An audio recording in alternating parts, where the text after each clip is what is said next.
I'm Kitty, and this podcast is mine. Missing, Murdered, Unidentified in New England. I cover cases from the New England states of Connecticut, Maine, Massachusetts, New Hampshire, Rhode Island, and Vermont.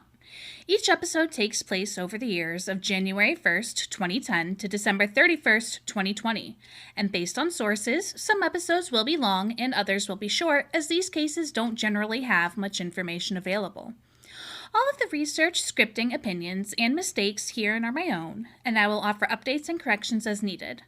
I do not trigger warn for wounds, as they are a necessary part of the narrative. I will trigger warn for such topics as animal death, domestic violence, suicide, etc. as needed. Now with that, please listen in as I tell you about March 2012. A skull was discovered and is colloquially known as York County, Maine John Doe. York County John Doe was found in Saco, Maine on March 4, 2012, off of Surf Street, 150 feet east of the sand dunes at 22 Ferry Beach Park Avenue. No comparisons have been made officially. Websleuth thinks that James Therian, who I discussed as a missing person a few episodes ago, is a potential match, though I personally have a few thoughts as to who it could be, based on distance and time. Since the skull was found in a sand dune, I think that it would have had to have been there for a substantial amount of time, and since it was found in the sand dune, it likely washed up from sea, making me think that it was from someone who was lost at sea. I personally think it could belong to Raymond Gregory, Darren Levine, or Richard Danis, who were all aboard a 40-foot gill netter, Chica, when it sank 40 miles southeast of Biddeford Pool, Maine. The distance is very close traveling land-wise, and it's not far-fetched for a skull to have been washed back to land and not discovered for years. Only a hatch cover from the vessel was recovered on February 1st, 1982. Another possibility that I came across was for Christopher Karamihalis, who is thought to have fallen overboard while lobster fishing in poor weather conditions on January 14th, 1994, about 32 minutes away via car down the coast from where the skull was discovered. Christopher was in York Harbor, and the York Harbor vessel was found adrift, running in neutral.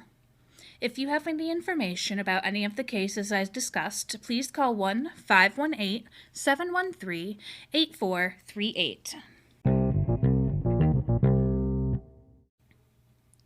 Faye Elain Johnson Stinchfield was born September 21, 1950, and is missing from Bethel, Maine as of March 7, 2012. Faye is a grandmother to 9 and a great-grandmother to 4. Faye was 62, white. Faye is 5 feet 7 inches tall, with differently reported hairstyles, including cropped brown, dyed blonde hair, or medium-length wavy white hair, blue eyes, a surgical scar on her left knee, most of her teeth are missing, and it's been reported that she both does and does not have dentures. Faye was in the process of moving from Bates Street, Lewiston, Maine, to Vernon Street, Bethel, Maine, and owned the license plate Sassy J, which used to reside on her two-toned green Subaru until an accident put her vehicle out of commission, making Faye rely heavily on her friends for rides. Faye left her therapy dog Sassy at her new apartment, and animal control was called after 5 days. After animal control showed up is when Faye's disappearance was reported. Faye's daughter Jolene wasn't informed of her mom's disappearance until 16 days after she initially went missing. Faye's cell phone was turned off. There was no money left in her bank account. There were potential sightings in which witnesses said Faye seemed confused. Faye's medical conditions make her an endangered missing person. It is uncharacteristic of Faye to leave without warning. Faye's purse, ID, and cell phone were all left behind. In some reports, Faye is considered missing closer to February 29, 2012, while other reports have timelines putting her in the area up until March 7, 2012, before vanishing. Faye allegedly went to the ER on March 6, 2012, saying, quote, "I am confused." Faye was asked the name of a president, responded correctly, and was released, falling off the grid the very next day.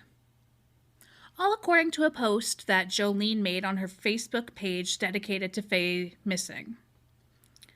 Faye was reportedly last seen in a red pickup truck with a male driver on March 7, 2012. On April 6, 2012, Faye's DNA was added to the National DNA Database. In mid-2013, Home Depot went to court to get the workman's comp payments from a 2009 undisclosed injury to be stopped, as they said Faye didn't get her paperwork renewed to keep receiving payments. The courts agreed. If Faye does show back up and can prove she is still injured from Home Depot, her payments can get reinstated. There were 2 reported sightings of Faye with unknown dates, including one at a York grocery store and one on Alfred Street in Biddeford, Maine.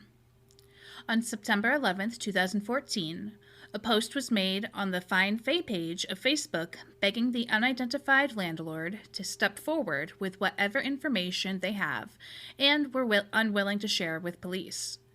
This was the same landlord that had helped Faye move out of her old place and into her new one. According to Jolene, the landlord knew more than they were saying. Faye will be 73 this year. Please call the Oxford County Police Department at 1-207-743-9554 or 1-207-474-6915. Charles William Gamache was married to Cheryl and had 2 children, Charles Jr. and Danielle. Charles always had a smile and a hug to offer old friends. Police say they couldn't find a motive as to why someone would want to kill Charles, but unfortunately someone did kill him. Charles was stabbed several times and died of his wounds in his 42 Pioneer Way home in the Boston Road Mobile Home Park shortly before 10 p.m. on March 26, 2012. Charles was only 56 when he was murdered. Please call 1-413-787-6355. If you have any questions, concerns, complaints, please email me at minepodcast@gmail.com. All one word, and mine is spelled with 2 M's, 2 I's, 1 N, 1 E. Please include what your message is about in the subject line. Later, y'all!